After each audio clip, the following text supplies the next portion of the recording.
ሰላም ጤና ይስጥልን የተከበራችሁና የተወደዳችሁ በዓለም ዙሪያ የምትገኙ የጣና ቴሌቪዥን ቤተሰቦች እንደምን ዋላችሁ።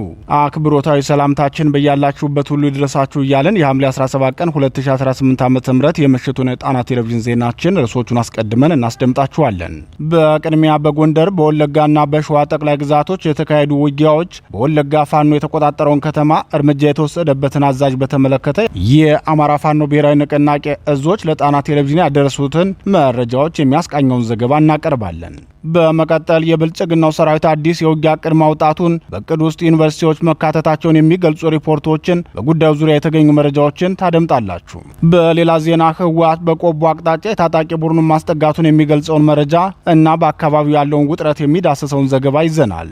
በመጨረሻም በመካከለኛው ምስራቅ እየተከሰቱ ያሉ ወቅታዊ ሁኔታዎችን፣ በአረብ ሀገራትና በእስራኤል መካከል ያለውን የፖለቲካና የደህንነት ሁኔታ የሚያስቃኘውን ዝርዝር ዘገባ እናቀርብላችኋለን። ክቡራትና ክቡራን እነዚህንና ሌሎች ዜናዎችን አካተናል። እስከ ፍጻሜው አብራችሁን እንድትቆዩ በአክብሮት እየጋበዘን ወደ ዝርዝር ዜናዎቹ እናልፋለን።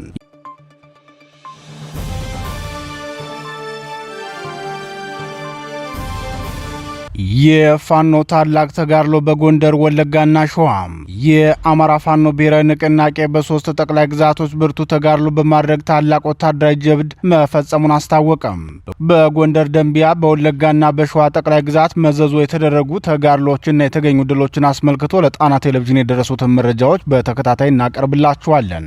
የአማራ ፋኖ ብሔራዊ ንቅናቄ ጎንደር ጠቅላይ ግዛት በላይ ዘለቀ ዕዝ 202ኛ ኮር ዘመቻ ሰኔ 15 ሰማዕታት የሚል ተጋድሎ በመክፈት በብልጽግናው ሰራዊት ላይ ከፍተኛ ኪሳራ አድርሶበታል። የ202ኛ ኮር ህዝብ ግንኙነት ኃላፊ አርበኛ ታደሰ መረድ የዕለቱን ተጋድሎ አስመልክቶ ለጣና ቴሌቪዥን እንደገለጸው የበጌምድር ክፍለ ጦር ፋሲል ብርጌድ ከወር በፊት በተሰዉት የኮሩና የዙ አባላት የፋኖ ታጋዮች መታሰቢያ ዘመቻ መክፈቱን አስታውቋል። በዚህ ዘመቻም የፋሲል ብርጌድ ዘመቻ መሪው አርበኛ አዲሱ ሀብታሙ በጥናት በተሰራ ኦፕሬሽን በታሪካዊቷ ደንቢያ ምድር ተካሂዶ ጠላትን ከባድ ኪሳራ አድርሰንበታል። የጠላት ሰራዊት መነሻውን ከቆላ ድባ ከተማ በማድረግ ወደ ታሪካዊቷ ደንቢያ ሮቪስ ሲያቀና በሰኔ 15 ዘመቻ ከ17 በላይ ሰራዊቱን እርምጃ ወስደንበታል ብለዋል። በዚሁ 202ኛ ኮር አካል የሆነውና በአንጋፋው ታጋይ አርበኛ ሸርባ አሸነፍ የሚመራው ዞብልጃኖ ክፍለ ጦር በበኩሉ በዘመቻ መሪው አርበኛ ከፋ ላይ የተመራ በጫን ድባ ከተማ ሰፍሮ የነበረውን የባዲንን ሚልሻ በተጠና ደፈጣ ከባድ ምት አድርሶበታል። በዚህ የደፈጣ ጥቃትም 12 የባዲን ሚልሻ አባላት ተመትተዋል። 15 ደግሞ እጃቸውን ለፋኖ እንዲሰጡ መደረጋቸውን የ202ኛ ኮር ህዝብ ግንኙነት ኃላፊ አርበኛ ታደሰ መረድ ተናግሯል።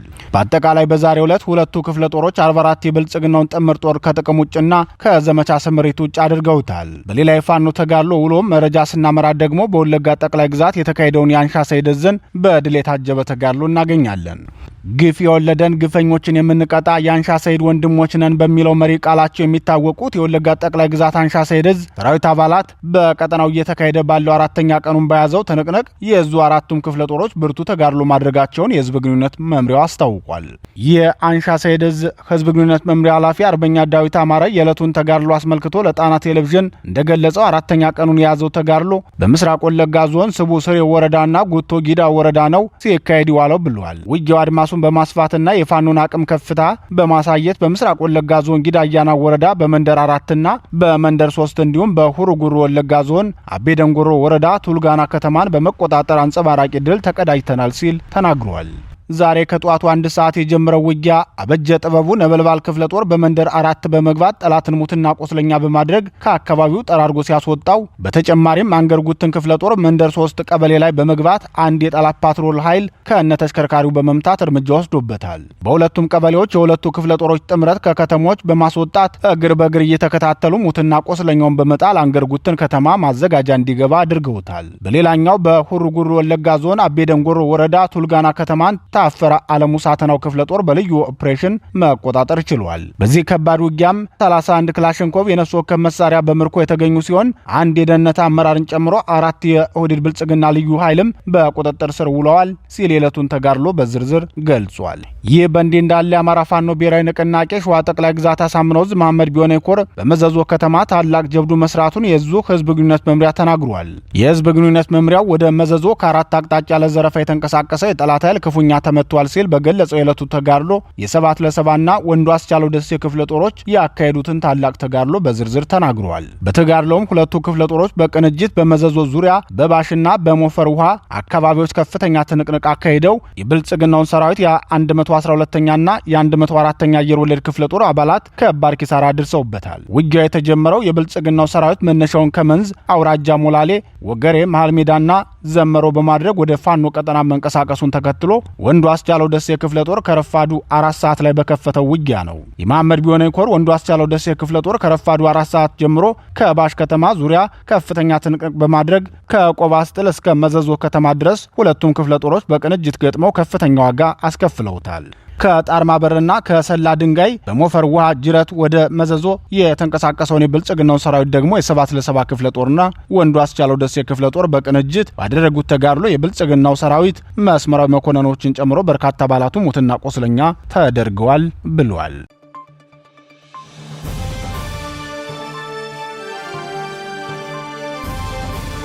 ዘመቻው ዩኒቨርሲቲዎችን ያካተተ ነው ተባለም። የኦህዴድ ብልጽግና ሰራዊት በአማራ ህዝብ ላይ የከፈተውን የዘር ማጥፋት ጦርነት በተጠናከረ ሁኔታ ለማካሄድ አዲስ የውጊያ ዕቅድ ክለሳ መጀመሩን ይፋ አደረገ። በዚህ የውጊያ ዕቅዱ ውስጥ ደግሞ በክልሉ የሚገኙ ዩኒቨርሲቲዎችን ያካተተ መሆኑን የጣና ቴሌቪዥን ወታደራዊ ምንጮች ተናግረዋል። የጣና ቴሌቪዥን ወታደራዊ ምንጮች የስርዓቱን የጦርነት አዲስ ዕቅድ አስመልክቶ እንደገለጹ ክረምት በመሆኑ አብዛኞቹ ዩኒቨርሲቲዎችና ኮሌጆች መደበኛ ስራቸውን እየሰሩ አይደለም። በዚህ የተነሳም ግቢዎቻቸውን የሚሊሻ ና የአድማ ብተና ካምፕ አድርገው እንዲያገለግሉ መመሪያ ወርዶላቸዋል። ፍራሽ፣ ምግብና ሌሎች ሎጂስቲኮችንም ለሚሊሻና አድማ ብተና እንዲያዋጡ ትዕዛዝ ተሰጥቷቸዋል ብለዋል። በዚህ መሰረት ከወዲሁ በሸዋ ጠቅላይ ግዛት ከሚገኙ ዩኒቨርሲቲዎች መካከል አንዱ የሆነው ደብረ ብርሃን ዩኒቨርሲቲ ከሸዋ ወረዳዎች የተውጣጡ ሚሊሻዎችንና አድማ ብተናዎችን ተቀብሎ ማስገባቱን የደረሰን መረጃ ያመላክታል። በጎጃም ጠቅላይ ግዛትን በተመሳሳይ ደብረ ማርቆስ ዩኒቨርሲቲና እንጂባራ ዩኒቨርሲቲ ይህንን ተልዕኮ መቀበላቸውን የገለጹት ወታደራዊ ምንጮቻችን በወሎ ቤት አማራ በኩልም መቅደላ አምባ ዩኒቨርሲቲና ወሎ ዩኒቨርሲቲ ኮምቦልቻ ካምፓስ፣ ከጎንደር ጠቅላይ ግዛትም ደብረ ታቦር ዩኒቨርሲቲ ዋናው ግቢና ገብርዬ ካምፓስ የሚባለው የነፋስ መውጫ ካምፓስ የተሰጣቸውን ተልዕኮ ተቀብለው ወደ ተግባር መግባታቸውን ተናግረዋል። የኦህዴድ ብልጽግናው ሰራዊት በአማራ ህዝብ ላይ የከፈተውን የዘር ማጥፋት ጦርነት ለማካሄድ አስቀድሞም ቢሆን ጤና ተቋማትን የተልዕኮ ማስፈጸሚያ አድርጓቸው መቆየቱ አይዘነጋም። በዚህ የተነሳም የአማራ ክልል ሆስፒታሎች በመድኃኒት እጥረት፣ በባለሙያዎች ክፍያ መከልከልና በሕክምና አቅርቦት ችግር እየተሰቃዩ መቆየታቸውን በተከታታይ መዘገባችን ይታወሳል። ይህ የብልጽግናው ዘር አጥፊ ስርዓት በቀጣይ ደግሞ ከህወሓት ጋር ወደ ጦርነት ለመግባት ከፍተኛ ዝግጅት ያደረገ ሲሆን ህወሓት በበኩሉ ከፍተኛ ወታደራዊ ዝግጅት ሲያደርግ ቆይቶ ሌሎች የውጭ ኃይሎችን አስተባብሮ ወደ ጦርነት ለመግባት የመጨረሻው ምዕራፍ ላይ ደርሷል። ሁለቱም ኃይሎች ጦርነቱን ለማካሄድ የመረጡት የአማራ ክልልን መሬት ሲሆን ለጦርነቱ የሚጠቀሙት ደግሞ የአማራን ህዝብ ነው። ብልጽግናው አድማ ብተናና ሚልሻ ብሎ ወደ ጦርነቱ ለመማገድ ያሰበው የአማራን ህዝብ ሲሆን ህወሓት በበኩሉ ፋኖ እኔን ወክሎ ይዋጋልኛል ሲል በግልጽ ማሳወቁ አይዘነጋም። ይህም ማለት ሁለቱም ተዋጊ ኃይሎች የሚዋጉት ለየራሳቸው ፍላጎት ሲሆን የሚዋጉት ደግሞ የአማራን ግዛት እየተጠቀሙና የአማራን ህዝብ ከፊት አሰልፈው ነው ማለት ነው። በዚህ ጉዳይ ጣና ቴሌቪዥን በአጀንዳ ፕሮግራሙ ያስተላለፈውን ጥንቃቄ መልእክትና ልዩ ትንታኔ በጣና ዴይሊ ቻናላችን እንድትከታተሉ እየጋበዝን ወደ ተከታዩ ዜናችን እናመራለን።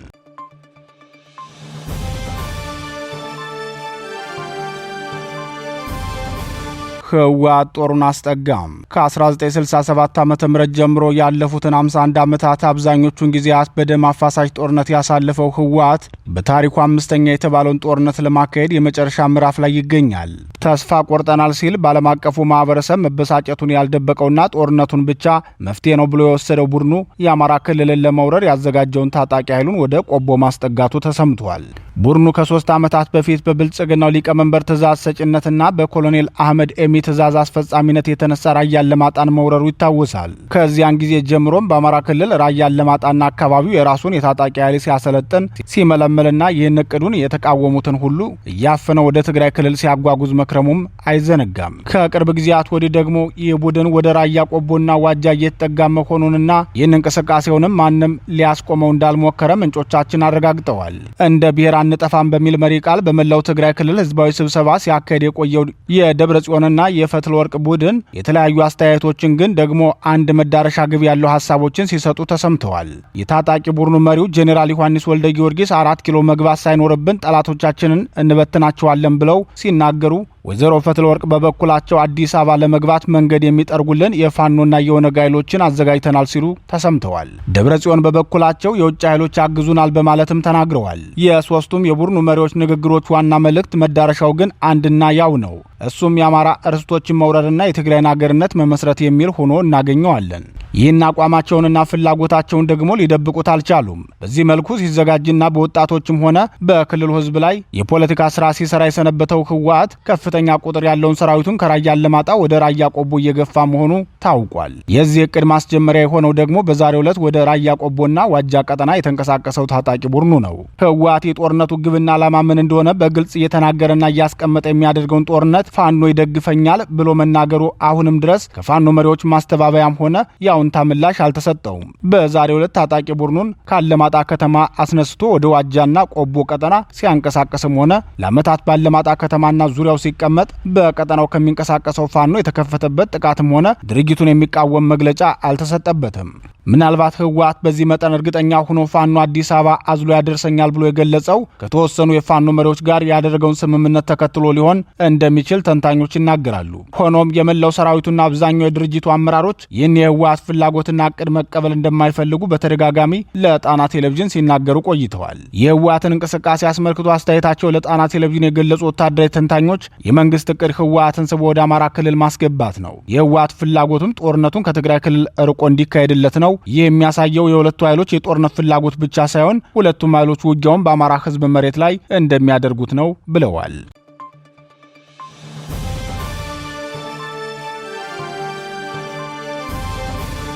በመካከለኛው ምስራቅ የአረብና የእስልምና ሀገራት በእስራኤል ላይ መነሳታቸው አነጋጋሪ ሆነዋል። የአረብና የእስልምና ሀገራት የእስራኤልን በአልአቅሳ መስጊድ በኃይል ሰብሮ መግባትን በጋራ አውግዘዋል። እስራኤል በኃይል በያዘችው ምስራቅ ኢየሩሳሌም በአክራሪ የቀይ ክንፍ ቡድኖችና በሺዎች የሚቆጠሩ እስራኤላውያን ሰፋሪዎች የተፈጸመውን የእስልምና ቅዱስ ስፍራ ወረራ ጥላቻን የሚያባብስና ዘላቂ ሰላምን የሚያደናቅፍ መሆኑን የጋራ መግለጫው አሳውቀዋል። በትናንትናው ዕለት በውጭ ጉዳይ ሚኒስትሮቻቸው አማካኝነት በጋራ መግለጫ ያወጡት የግብጽ፣ የኢንዶኔዥያ፣ የዮርዳኖስ፣ የፓኪስታን፣ የኳታር፣ የሳውዲ አረቢያ፣ የቱርክና የተባበሩት አረብ ኤምሬት ሚኒስትሮች በእስራኤል አክራሪ ሚኒስትሮች እየተመሩም ሰፋሪዎቹ ወደ አልአቅሳ ክቡር መካና ያደረጉትን ሰፊ ወረራ አውግዘዋል።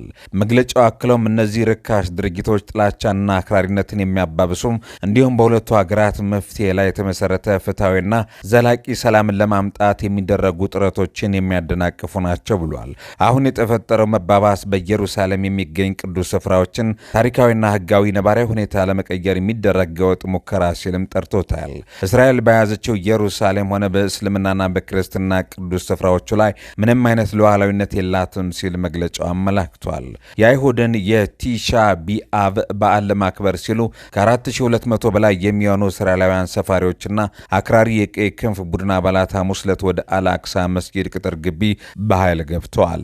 ይህ በዘመኑ ከታዩ ትላልቅ ወረራዎች አንዱ ነው የተባለው የእስራኤል አክራሪ የቀይ ክንፍ ብሔራዊ ደህንነት ሚኒስተር ኢታማር ቤን ጊቨርም ከባድ የፖሊስ ጥበቃ ተደርጎላቸው ወደ ስፍራው አብረው ገብተዋል። የፍልስጤም ባለስልጣናት እንደገለጹት የእስራኤል ኃይሎች መስጊድ በሮች ላይ ጥብቅ ገደቦችን የጣሉ ሲሆን በርካታ ቁጥር ያላቸው የፍልስጤም ምዕመናንና ተማሪዎች እንዳይገቡም ከልክለዋል። እንዲሁም በብዙዎች ላይ አካላዊ ጥቃትን ፈጽመዋል የተባለው እስራኤል በምስራቅ ኢየሩሳሌም በ1967 ዓ ም የተቆጣጠረ ሲሆን በ1980 ዓ ም በይፋ ጠቅልላ ወስዳለች። እንደ አውሮፓውያኑ አቆጣጠር በ2024 ዓለም አቀፍ የፍትህ ፍርድ ቤት እስራኤል ምስራቅ ኢየሩሳሌምን ጨምሮ የፍልስጤም ግዛቶችን መያዟ ህገወጥ መሆኑን መወሰኗ ይታወቃል። በነባራዊ ሁኔታ መሰረት የአልአቅሳ መስጊድ አስተዳደር ኃላፊነት ላይ የሚገኘው በዮርዳኖስ መንግስት የተሾመው የኢየሩሳሌም ዋቅፋ አካል ነው። በትናንትናው ዕለት የነበረው ዕለት አይሁዶች በሃይማኖታዊ ትውፊታቸው መሰረት በጥንት ጊዜ ሁለት ጊዜ የፈረሰውን ጥንታዊ የአይሁድ ቤተ መቅደስ መታሰቢያ የሚያደርጉበት የቲሻ ቢአብ የሐዘን ቀን ነው። ይህ ስፍራ ሙስሊሞች የአልአቅሳ በመባል የሚታወቅ ሲሆን ለአይሁዶች ደግሞ የቤተ መቅደስ ተራራ በመባል ይታወቃል። ሐሙስ የወጣው የጋራ መግለጫ በእስራኤል ሚኒስትሮችና አክራሪ ቡድኖች የተፈጸሙትን ሁከቶች፣ ወረራዎችን እንዲያካሂዱ የሚደረጉ ቅስቀሳዎችና ጥሪዎችን ጨምሮ ህገወጥና አክራሪ ድርጊቶችን አውግዘዋል። መግለጫው እስራኤል አስተዳደራዊ ወራሪ ኃይል እንደመሆኗ መጠን በአልአቅሳ መስጊድ መግቢያ ላይ የጣለችው ገደብ አሁኑኑ እንዲነሳ ጥሪ ቀርቦባታል። እንዲሁም ዓለም አቀፍ ማህበረሰብ እስራኤል በኢየሩሳሌም በሚገኙ የእስልምናና የክርስትና ቅዱስ ስፍራዎች ላይ የምታደርገውን ቀጣይ ጥሰቶች እና ህገወጥ ድርጊቶች እንዲሁም የቅዱሳን ስፍራዎች ክብር መጣስ እንድታቆም የሚያስገድድ ጽኑ አቋም እንዲይዝም መግለጫው አሳስበዋል።